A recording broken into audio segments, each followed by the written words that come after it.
যতই তোমরা কোরআনুল কারীমের বিরুদ্ধে কথা বলো না কেন, যতই তোমরা বলো কোরআন একটি ভাওতাবাজ, একটি কথা মনে রাখবা, এই দিন নয়, আরো দিন আছে।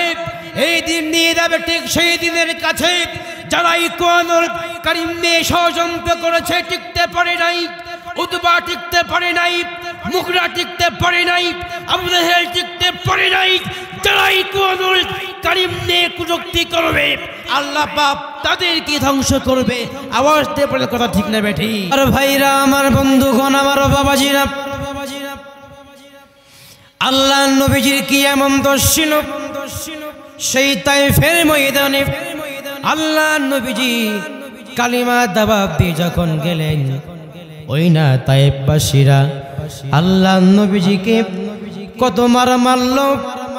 এক নয়, দুই নয়, আল্লাহ নবীজি মুহাম্মদুর রাসূলুল্লাহ সাল্লাল্লাহু আলাইহি ওয়াসাল্লামের তায়েফের ময়দানে 3 জায়গায় আল্লাহ নবীজির বেশি রক্ত ঝরেছিল।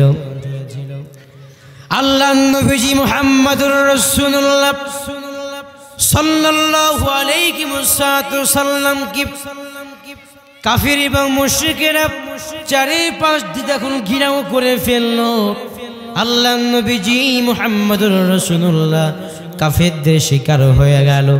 আল্লাহ নবীজি মুহাম্মদুর রাসূলুল্লাহ কি মারতে মারতে আল্লাহ নবীজির শরীর মোবারক থেকে রক্ত বাহির হয়ে গেল। আল্লাহ নবীজির মাথা মোবারকেও বিশাল বড় একটি পাথর দিয়ে মারা হলো। আল্লাহ নবীজি মুহাম্মদুর রাসূলুল্লাহ সাল্লাল্লাহু আলাইহি ওয়াসাল্লাম অজ্ঞান হয়ে পড়ে গেল। ওই তায়েফবাসীরা তাও ক্ষান্ত হলো না। আল্লাহ নবীজি মুহাম্মদুর রাসূলুল্লাহকে অজ্ঞান অবস্থায় আবারও পিটানো হলো, মারা হলো। ঠিক ওই মুহূর্তে আল্লাহ রাব্বুল আমিন ডেকে বললেন, ও ফেরেশতা জিবরাইল, আর করিস না দেরি, চলে যা তাড়াতাড়ি সেই তায়েফ নগরীতে গিয়ে দেখো আল্লাহ নবীজি মুহাম্মদুর রাসূলুল্লাহকে ওই তায়েফবাসীরা অজ্ঞান করে ফেলে দিয়েছে। আমি আল্লাহ রব্বুল আমিন আকাশ থেকে দেখেছি। আমি আল্লাহ পাক বড়ই খুশি হয়ে গেছি। আমি আল্লাহ রব্বুল আমিনের কাছে আজকে আমার নবীজি যা চাইবে, আমি আল্লাহ রব্বুল আমিন তা আমার নবীজিকে দিয়ে দেব। জোরে বলেন না সুবহানাল্লাহ।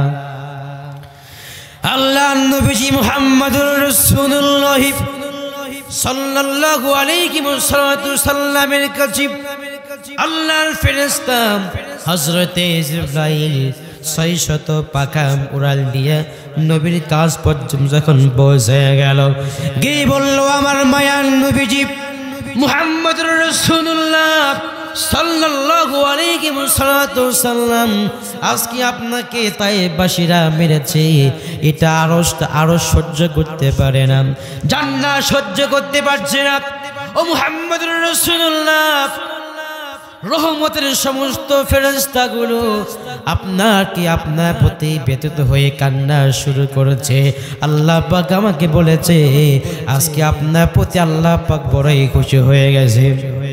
ওগো মায়ার নবীজি মুহাম্মদুর রাসূলুল্লাহ সাল্লাল্লাহু আলাইহি ওয়াসাল্লাম, আপনি আমাদেরকে পারমিশন দেন, আমি আমার পারমিশন দেন, আমি উহুদ পাহাড়টা চাপিয়ে দিয়ে তায়েফবাসীকে নিমেষের মতো ধ্বংস করে ফেলবো।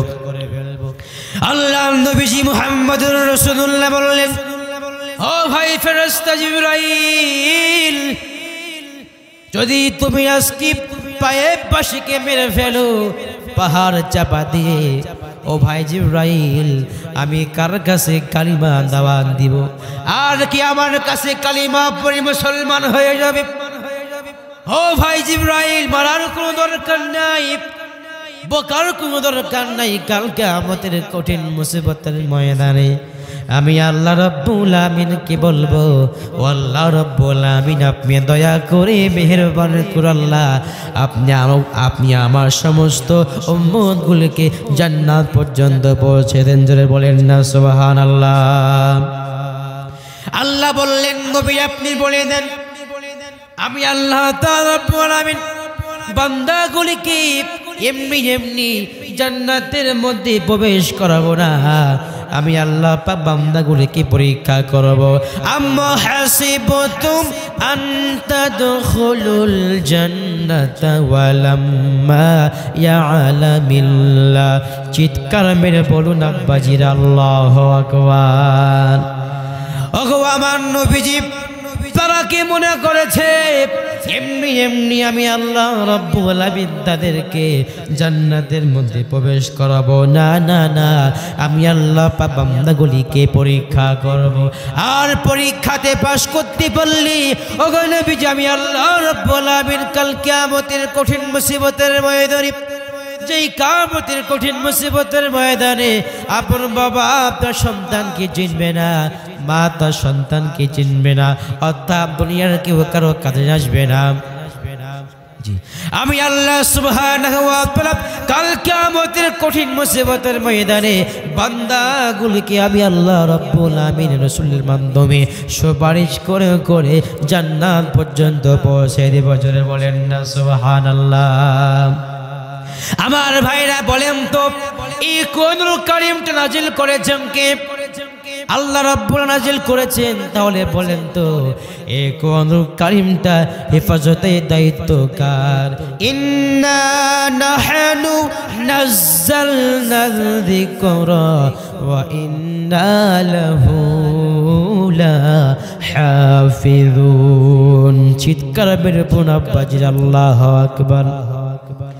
নিশ্চয় আমি আল্লাহ সুবহানাহু ওয়া তাআলা এই কোরআনুল কারীমটা নাজিল করেছি, আর আমি আল্লাহ রাব্বুল আলামিন এই কোরআনুল কারীমটার হেফাজতের দায়িত্ব দিয়ে দিয়েছি।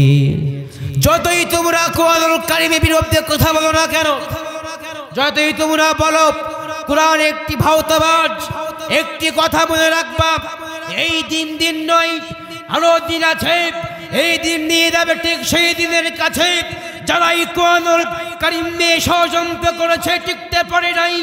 উতবা টিকতে পারে নাই, মুগরা টিকতে পারে নাই, আবু জাহেল টিকতে পারে নাই। যারা এই কোরআনুল কারীম নিয়ে কুযুক্তি করবে, আল্লাহ পাক তাদেরকে ধ্বংস করবে। আওয়াজ দিয়ে বলে কথা ঠিক না বেঠিক?